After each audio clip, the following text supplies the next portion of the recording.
Aujourd'hui, on fera la sauce gombo du village, hyper délicieuse et très simple à réaliser. Coucou tout le monde, j'espère que vous allez bien. Quant à moi, alhamdulillah, je vais très bien ainsi que ma famille. Je vais commencer par délayer environ 150 à 200 grammes de pâte d'arachide dans ma marmite. Je le fais directement dans ma marmite parce que la pâte d'arachide est une bonne pâte d'arachide. Elle est propre et elle ne contient pas de sable. Au cas où vous doutez de la qualité de votre pâte d'arachide, délayez-la dans un bol avec de l'eau chaude et filtrez-la ensuite dans la marmite. Ces genres de sauces sont des sauces que tu peux préparer quand tu es un malade et qui n'a pas l'appétit ou que tu n'as pas vraiment envie des sauces remplies d'huile. Cette sauce aussi a un grand succès pendant les cérémonies, surtout accompagnée de fonio. En tout cas, beaucoup d'invités vont laisser les plats à base d'huile pour déguster cette sauce traditionnelle.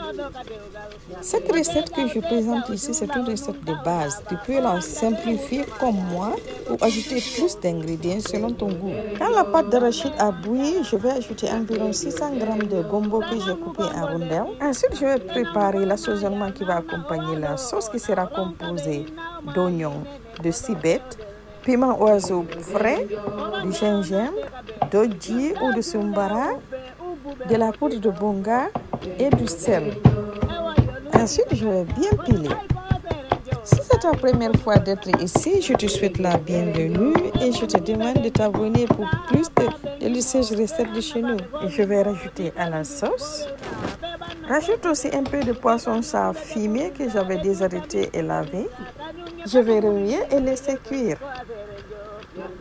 Bien sûr, à feu très doux.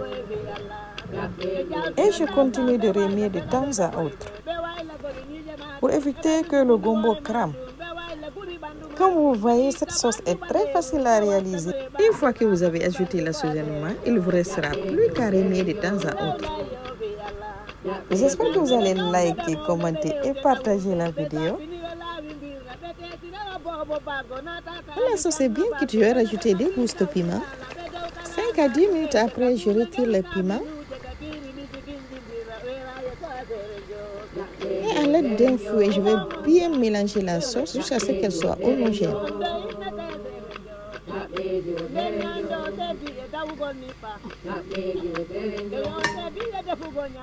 Cette sauce est plus souvent dégustée avec du fonio, mais moi je voulais aujourd'hui du riz. Il ne me reste plus qu'à vous dire au revoir et à la prochaine recette. Bye bye.